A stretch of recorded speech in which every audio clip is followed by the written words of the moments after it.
yung tax na yun ay hindi sumasapat. Diba? Parang ang tax na yun, kulang pa. Ang dami kasing mahihirap na pamilya ang hindi pa natutustusan. At yung gobyerno, parang wala pang ginagawang isang law or isang pinapatupad na batas or parang i-legalize ang prostitution. Pero wala pa. Hindi ba itong nirereklamo ng buong Pilipino dahil ang taas-taas na ng tax natin at pag na-legalize ang prostitution, mas lalong tataas pa. Hindi ba isa itong problema? Oo, alam ko, problema yan. Pero yun nga ang solusyon. Diba? Ang prostitution. Kasi, diba kahit na sabi mo maraming tax, ayun na nga yun. Matutustusan ng tax na yun ang ating ekonomiya, palalagoin at pauunlarin ng ating bansa. So next is prostitution is a career option and it is also a free choice. So kung prostitute ka or isa ka gusto mo information paano mo masasabi na ang prostitution ay isang career? Dahil ang career ay wala pa. Hindi ba itong nirereklamo ng buong Pilipino dahil ang taas-taas na ng tax natin at pag na-legalize ang prostitution, mas lalong tataas pa. Hindi ba isa itong problema? Oo, alam ko, problema yan. Pero yun nga ang solusyon.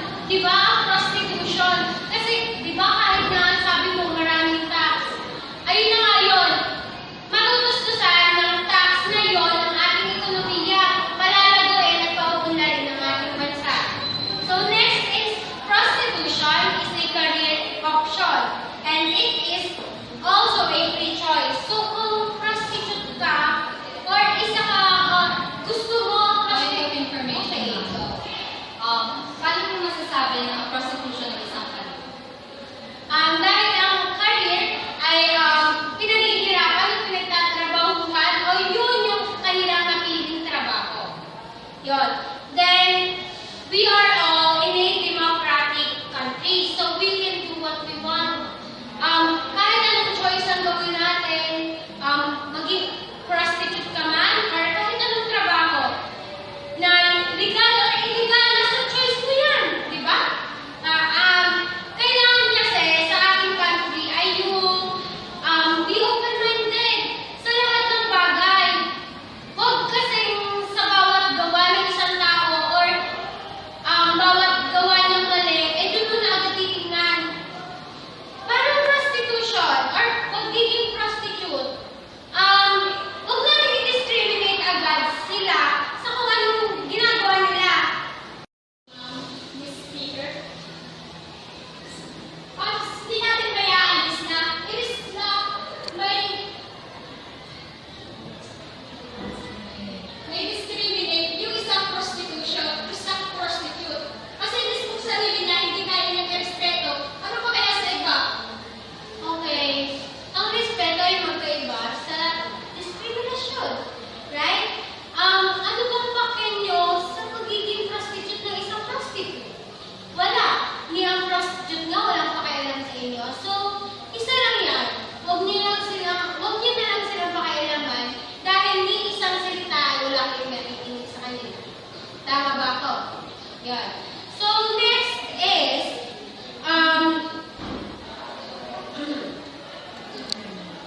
we are in democratic countries.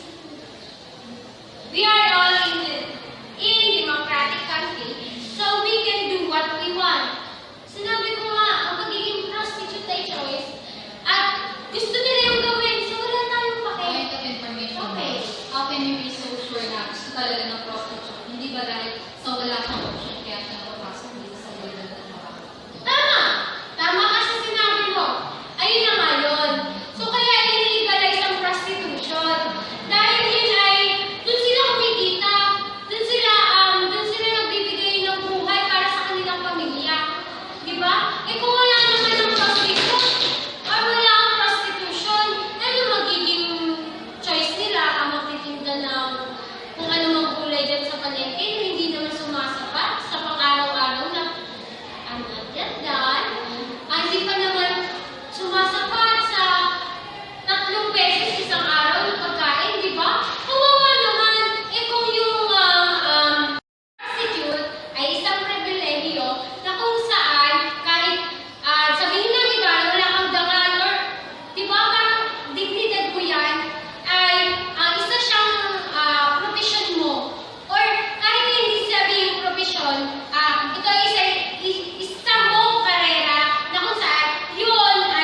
We firmly believe that prostitution should not be legalized. It is not the solution to prevention. It will just worsen the situation we are still facing. Why do I come up with this statement? Because I could not think of a possibility that prostitution can help the economy of the Philippines. So you have cited US. My question is, do we have the same state of government as they have? Aren't we being too confident, too conceited that legalizing prostitution will have the same effect to our current country? Let me remind you, we are talking about the Philippines here. Frankly saying, our government, especially the politics, is as filthy as the business you are insisting to legalize. So, another thing to be considered is the funds and budget that could possibly be allocated by our government. It will only result to an additional burden for our country. Kulang na kulang pa nga tayo sa edukasyon. Makikihatin pa ba ang prostitution? And the prostitute, the worker themselves. Would legal prostitution better protect prostitution from violence? Hindi ba mas inilalapit natin sila sa kapakanan? Hindi ko mas binibigyan natin sila ng option para saan? Para magkapera? Pero may pambibili ng pagkain. Pero, kahit ba nitong bilhin ang respeto at dignidad ng tao, hanggang dito na lang ba kapasidad ng utak natin? They should have a say about this. After all, they are the one who are at stake here. Their body, including their morale. So, what do they feel? They feel ashamed of their work. They are even keeping this a secret to their families. Why? Because they know it is a sin. Information. Yes. Tingin niyo po ba na sin ang pagpapakain sa pamilya mo ng iyong pinabubuhay? Ang kasalanan doon ay ang ibenta ang katawan mo kapalit ng pera. It disgrace or dishonor their name, their family's name, and their country. For instance, we legalize prostitution. Makakasama na yan sa description ng Pilipinas. Philippines, a Southeast Asian country, rich with natural resources, have a magnificent panoramized terraces, enjoys freedom of speech, and legalized prostitution. Point of information. Yes. So, di ba po, sabi ko, sa US ay legalized na ang prostitution. So, paano yun? Titingin din sa US ay gano'n? Eh, napakaganda ng US at napakaganda ng ekonomiya. Yes, it would mark on their country, in their description. So as I was saying, it will put a permanent mark, stain, smudge, the image Why of the would Philippines and it the Filipinos. Yes, Why did you say so? because I am saying na pag na-legalize natin ang prostitution, pag sinerch mo ang Pilipinas, nakikita mo na yun, legalized prostitution. Kapag na-legalize ang prostitution, parang binibigyan na natin ng option ang bawat Pilipino na binibigyan ang bawat Pilipino na matumihan ang sarili nila. Mabawasan na respeto nila sa sarili. Mabawasan ng dignidad ang moral nila. So, as compared to gambling, because for the fact that they put the same risk, ang isa nagsusugal gamit ang pera at ang isa nagsusugal din gamit ang katawan nila para sa pera. Point of information. Yes. So, ibig niyo po bang sabihin ng prostitute ay para makasarili? Na pera lang ang habol?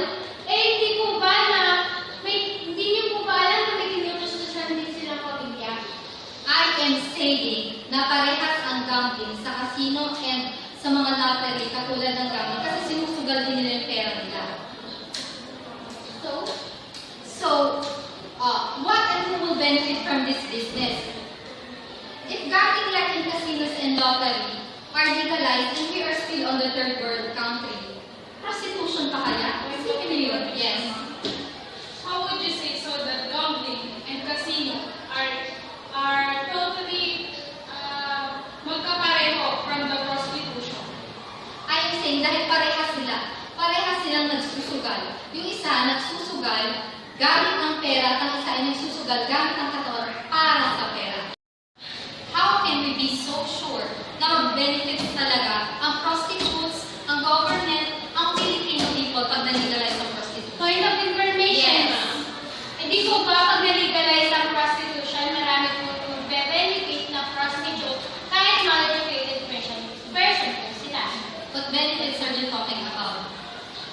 Pagtanda ba nila, nasisigurado bang mag-benefician sila? Eh, ang mga matatanda, mga matagal na nagtatrabaho, kulang at hindi sila mabigyan. Point of information. Sinabi niyo po ba na meron kulang? Pero meron po rin pong benepisyo. Tama po ba? Masisigurado mo ba yun sa gobyerno meron tayo ngayon? I am sure na pag na-legalize ang prostitution, mas maghihirap pa tayo. At ang dagdag pa nito, ang moral natin, ang dignidad natin, ang respeto natin sa Point of information. Yes. Sabi niyo po ay maghihirap pa tayong lalo pag napatupad ang legalization ng prostitution. Eh, makakadagdag po ito ng tax income sa ating ekonomiya. Eh, paano niyo po nasabi na hihirap pa ang Pilipinas? How can you say so? Pag nadagdagan ng tax, maraming makakaltasan ng mga sweldo ng mga nagtatrabaho, hindi ba? Ang daming Pilipino nagrarally dyan sa may EDSA dahil ang taas ng tax, hindi ba? Kaunting isang produkto lang may tax na. Nagre-reklamo tayo. Eh ano ba kaya pag dinagdag natin ng prostitution? Mas malaki ang kaltas sa sweldo para lang sa tax na How can we make sure that the workers will be the one who will benefit from this business and not the greedy politicians and other people who will be involved in this? With legal prostitution, how can we make sure that the workers will be the one who will benefit from this business and not the greedy politicians and other people who will be involved in this? Would legal prostitution better protect the prostitute from violence? Hindi ba mas nilalapit natin sila sa kapahamakan? Hindi ba mas binibigyan natin sila ng option para saan? Para magkapera? Perang may pambibili ng pagkain. Pero, may pera bang kayang bumili nang nawala ng respeto ng isang tao sa sarili niya? Hanggang dito na lang ba kapasidad ng utak natin na ang kaya lang makapagpaahon sa kahirapan ng isang pamilya ay gumawa ng isang kasalanan? I don't think so. Matatalino tayo.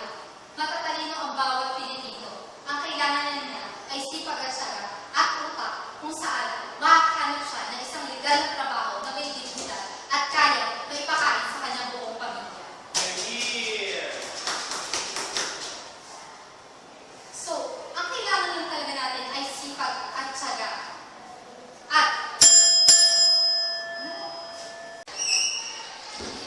Thank you, Madam. The next speaker from the government side, the Deputy Prime Minister, Marian Medrano.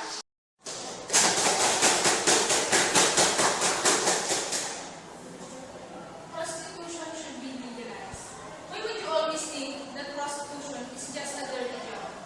Why don't you think na mapapaunlad dito ang ating buhay at ang ating ekonomiya? Prostitution and poverty are totally connected. Why? Hanggang marami ang nagugutom, marami din ang kababaihan na pipilitan kumapit sa katalino. Dahil na rin sa kakulangan ng pagkakakitaan. Kaya-kaya nito ma-provide pangangailangan ng isang individual.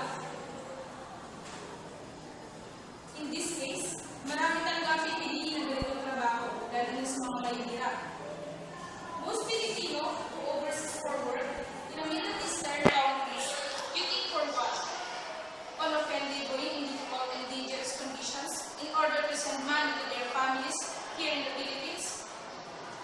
They will put themselves into difficult jobs just to earn a higher profit. If the prostitution will be legalized, all the difficult and restless job will be lessened. It's more better to be legalized.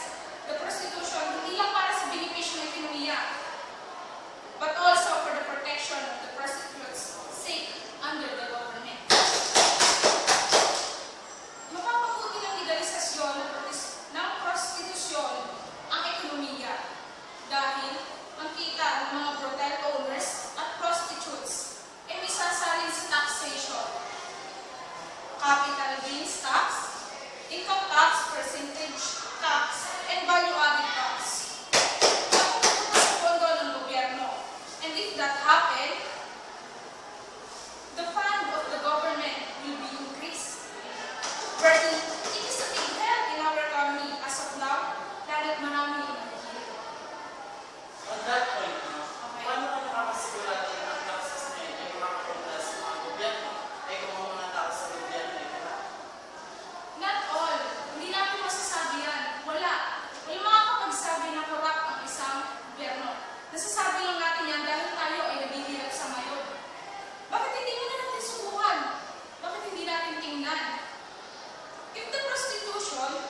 Higit pa dito, they can help in our economic situation.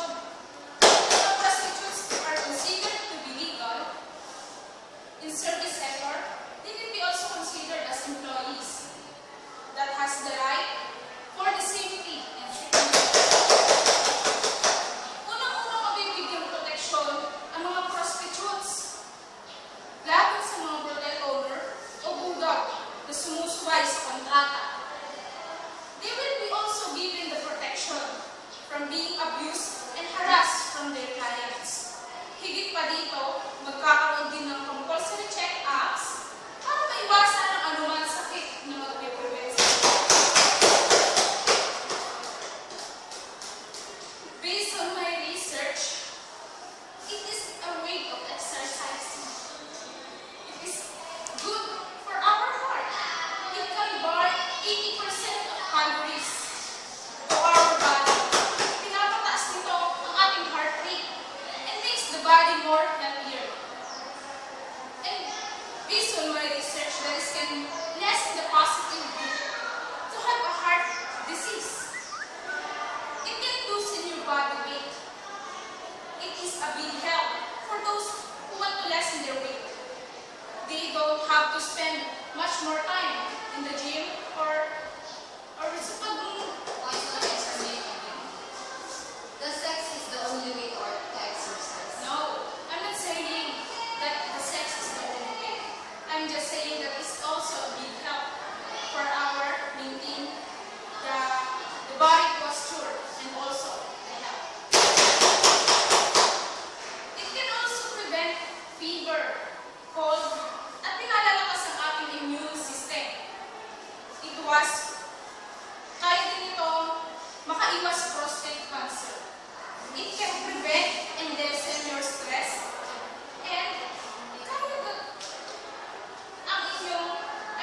niyo pagandahin ang inyong mood in any time.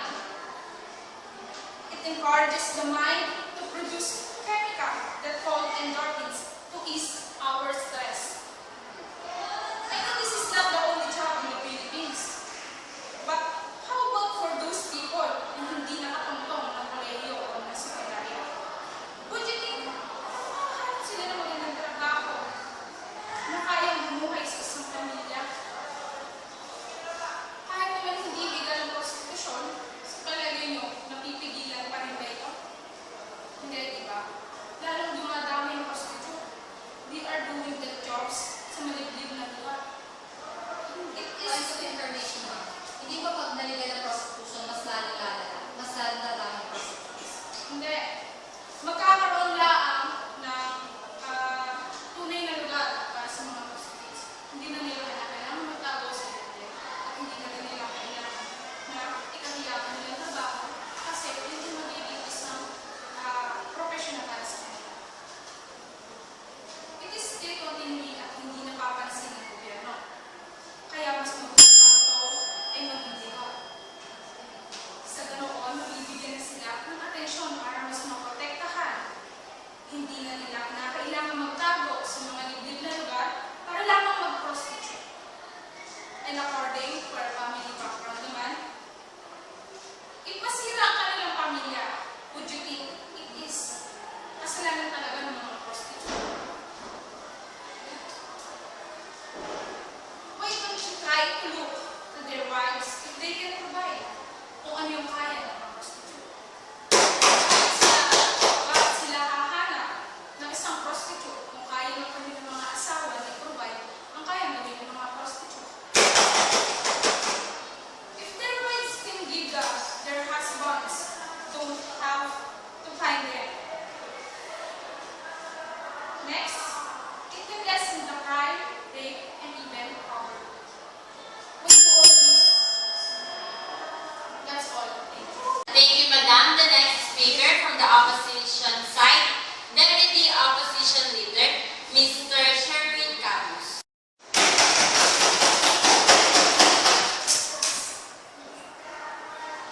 Yes, prostitution is not a solution because maraming trabaho, maraming part-time jobs na legal at higit sa lahat ginagawa ng kaibigan. kagaya nila yung magbabalot at magdadyan. Ginagawa nila ang trabaho ito para may makipakain sa kanilang mga pamilya. Ang totoo niya, marami talagang trabaho. Ang problema ay nasa mismong mga tao na hindi nagsusubika para makapaghanap buhay. Sinasabi mo na maraming OFW na nagsasakripisyong malayo sa pamilya. Sa pamilya nila, na may maipakain at maibigay. Naibigay lamang ang kanilang pangangailangan. Bakit? Dahil hindi nila maaatid na ipagbenta ang sarili nila kapalit ng kaunti lamang na pera. Point of information, sir. Yes. So, maaari mo bang lumayo sa pamilya mo para lang makapagtrabaho sa ibang bansa? Kumpara sa prostitute na nandito ka na, may money ka pa. Oo, mas pipili ito lumayo sa pamilya ko. Kasi mas gusto ko doon kasi legal ang gagawin ko doon. Kaysa naman dito. Point of information, sir. So, bakit may mga OFWs na nakakapunta sa ibang bansa na illegal na yung ginagawa? Tulad ng pamameke ng mga dokumento. Ano po masasabi niyo? Kasi nga ayaw nga nila na mag-prostitution. Ginagawa nila illegal para na makapunta sila sa ibang bansa dahil ayaw nilang madulisan ang pagkatao nila. Kasi pag nandun ka, hindi naman nila malalaman na nag-illegal ang mga ginagawa mo, di ba? Point of information, sir. Bakit po yung mga nagpupunta ng Japan, karamihan po, hindi ko po sinabi lahat. Karamihan po ay nag-hostes doon. Ano po masasabi niyo? Hindi po ba? Prostitution din yun? Hindi ang ginagawa nila ay ang pag-prostitution. Nagpapasigla lang sila ng mga tao doon. So, sino tayo para bigyan sila ng option na madumihan ang moral o dignidad ng mga bayaning Pilipino ito para lamang sa kanilang kaunting pera? Sinabi mo din na maraming mga grade 1 na hindi nakakapatapos ng pag-aaral. Pero sa ngayon, ang alam ko, maraming mga hindi nakapagtapos ng mga pag-aaral na nagiging milyonaryo na sa ngayon. Dignity. Point of information, sir. Paano niyo po nasabing nagiging milyonaryo na? So walang tulong ng edukasyon. Paano nga po yun? Paliwanag niyo nga. Kaya nagsisikap sila at nagtsatsaga. Kagaya na lang sa product ng puno, madaming mga tao doon na hindi nakapagtapos ng pag-aaral. Point of information, sir. Paano po yung mga tamad na tao? O yung mga well-educated na ayaw talaga magtrabaho at ang option ay mag-prostitute? Ano po masasabi? Hindi nila option ng prostitute kasi tamad nga sila. Ang gagawin na lang nila ay nandiyan na lang sa kanto nag-aantay yung biyayang dadating sa kanila. Point of information, sir. Ano po yun? Parang nag-iingay na kung kailan sila mamamatay. Hindi po ba gusto niyo sabihin? Oo! Huwag lang madungisan ang sarili nila. At huwag lang pumunta sa illegal na gawa. Dignity is our good selves who respect ourselves, being well physically, mentally, emotionally, and spiritually. Ang pera ang madaling makita yun. Kailangan lang ng sipag at syaga at hindi kailangan pumasok sa isang prostitution. Iyan bang ipamumulat mo sa pamilya? Hindi lang naman pagkain ang kailangan. At hindi lang pagkain ang bumubuhay sa isang tao. Every time a person sells their body unwillingly, it will affect how he or she views themselves. Imagine in just a few bills. Paano mo nasabi na pagkain ay hindi na kailangan?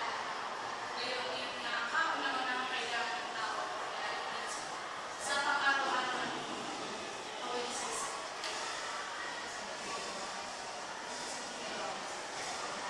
Kasi hindi lang naman nga pagkain ang kailangan ng isang tao. Kailangan din natin magkaroon ng kailangan natin magkaroon ng respeto para mamuhay tayo na maayos. Point of information, sir. So, yung respeto po ba at yung dangal ng isang tao ay bumubuhay sa isang tao? Wow, parang hindi ito ata. Oo, kasi pag may respeto ka sa sarili mo, at may dignidad ka sa sarili mo, at may, parang confident ka sa sarili mo na gawin lahat ng mga bagay na gusto mong gawin.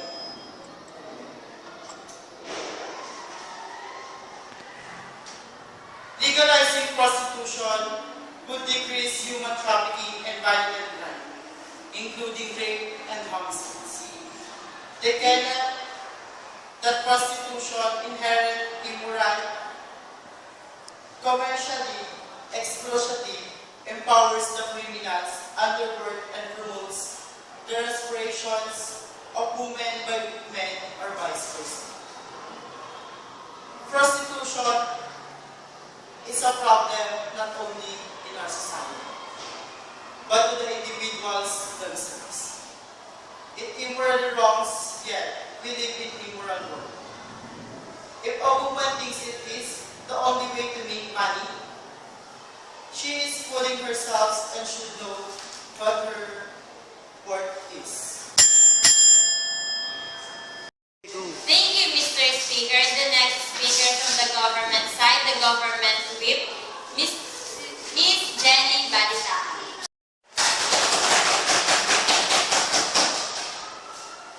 As what our Prime Minister and Deputy Prime Minister said earlier, that the prostitution legalized, the tax revenue will increase.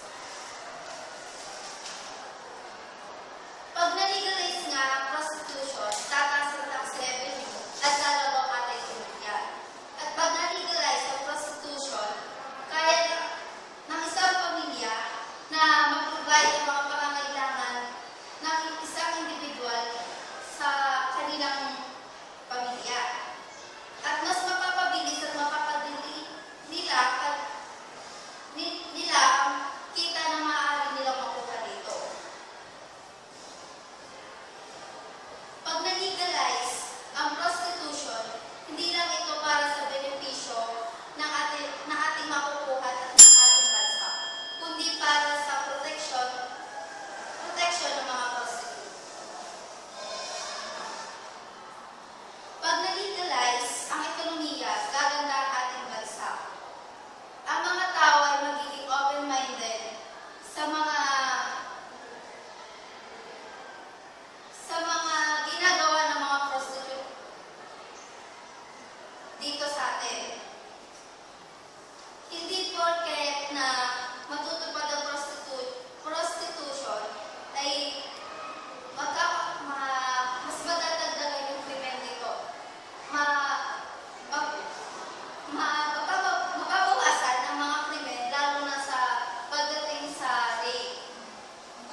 you, Madam Speaker. Now for the reply speech of the opposition leader, Ms. Rhea Velasco. I believe we have clearly stated our side of opposing legalization of prostitution. Every speaker in our team have defined and explained the true meaning of prostitution behind legalizing this, and its awaiting effect upon passing the law. I repeat, this is not the solution. Some of our arguments, the government cannot support its legalization, considering the fact that legalized gambling are also out of their control. Legalization of prostitution does not control the sex industry. It expands it. It increases the demand for prostitution and motivates men to buy women and vice versa. Benefits are undoubtedly possible for poor Filipinos.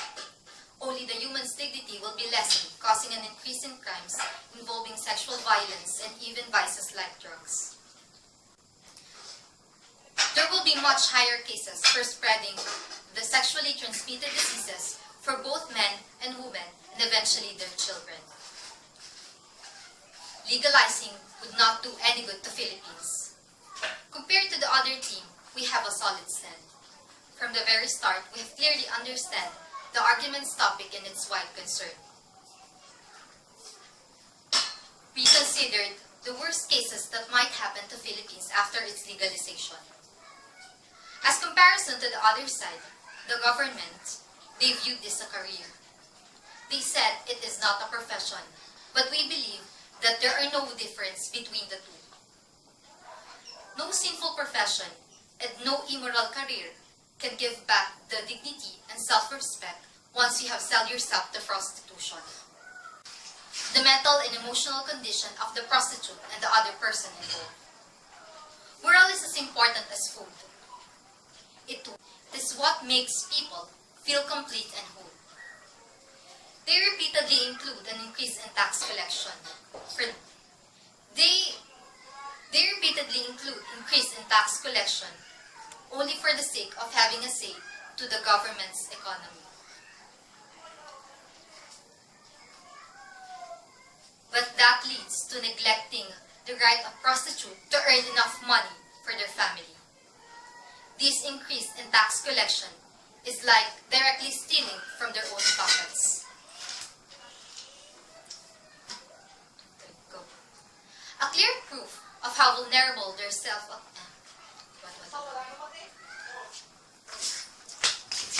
They repeatedly include increase in tax collection only for the sake of having a say to the government's economy. Leads to neglecting the right of prostitutes to earn enough money for their family. This increase in tax collection is like directly stealing from their own pocket. A clear proof of how vulnerable their self-acclaimed protection for prostitutes is. They doubt that the government could give them fair protection and benefits that they deserve. And for that reason, the sex workers definitely reject the idea of legalizing prostitution. Yes, it provides them money for now. But we must not forget that they are also human. In the first place, they do not want to be involved and be a part of this immoral business. Eventually, they'll quit their job and find a more decent one. What we could do is to help them and help the government to educate all Filipinos that there are many options to choose from. The alternative learning system, or ALS, can help people get their diplomas. Test the offer courses that targets in-demand job. Why should our side win? It is for the fact that we debated matter-of-factly, directly to the point. We advances as every member, every speaker of the opposition supported each other. Our arguments are all substantial and in relation with real life. What really happens to this country concerning all Filipinos. As Pope Francis said, things have a price and can be for sale, but people have dignity that is priceless and worth far more than things. Thank you. Thank you, Madam. And for the reply speech of government, the Prime Minister, Ms. Aira Cuenca. The opposition gave. We also tried to question them and give them the challenge if they could answer that question, of our POIs, that, or we also call that point of information. So we believe that prostitution gives us the step to reach, not to reach, or to soar high, and to belong in the second world countries. Kasi ang alam ko, third world country lang tayo. Isipin niyo yun, third, hindi man lang ma-second or ma-first. So, dapat nating i-goal yun as a Filipino. Huh? And next one is, this is a type of achievement that the Philippines should be proud of. Kasi pag na-legalize ang prostitution, wow, para siyang isang achievement na magpapataas siya ng tax, papaganda ng ekonomiya ng Pilipinas, mga mal-educated person at walang kakayahang makapag-aral. Boom! So, ito sa pitek, may pera. Diba? And we do claim that government side, or our side, change your mind to be in our side. Okay? And we research every detail that we said before. We try to convince every one of you to support us. And we also believe every one of you to support us. And we also believe that we deserve to win. Thank you. The debate ends here. You may now cross houses.